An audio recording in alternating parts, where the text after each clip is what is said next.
یہ اس کنویں کا کوئی ایسا مکمل کوئی معلومات کسی کے پاس بھی نہیں ہے کہ یہ کب کا بنا ہوا کنواں ہے، لیکن اتنا ہے کہ جب سب پختون قوم یہاں آباد ہوئے ہیں یہ کنواں یہاں موجود ہے۔ اس موجودہ شکل میں آپ دیکھ رہے ہیں یہ کنویں کو، اس میں لوگوں نے محنت کیا اور سیمنٹ وغیرہ لگایا، پبلک ہیلتھ والوں نے کنواں ٹیوب ویل لگایا اس پر، لیکن یہ ہے کہ یہ پانی صرف بارش سے تعلق رکھتا ہے۔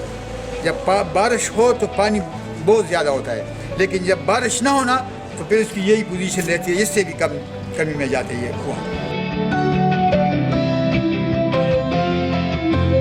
تقریباً یہاں کم از کم اس کچھ بنا ہو تو 650 کے قریب آبادی ہوگی ہے اس گاؤں کی۔ سب کو اسی کوئی اور ذریعہ ہی نہیں ہے، بغیر اس کے پانی کا کوئی اور ذریعہ ان کے پاس نہیں ہے سوائے اس کنویں۔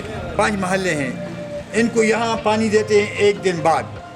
2 محلوں کو آج پانی ملا ہے، 2 محلوں کو کل ملے گا پانی۔ ایک وہ بار والا محلہ ہے چھوٹا سا، اس کو کسی کے ساتھ اٹیچ کر کے اس کو پانی سپلائی کر دیتے ہیں، لیکن حقیقت میں 4 محلے ہیں بڑے بڑے، اور ان کو دوسرے دن بعد اس سے پانی سپلائی ہوتا ہے۔ پینے کے یہ پورے نہیں ہو رہے، گاؤں کی آبادی روز بروز بڑھ رہی ہے اور کنویں میں پانی جو ہے وہی مقدار ہے، اس لیے لوگوں کو زیادہ مشکلات اور زیادہ تکلیف ہے۔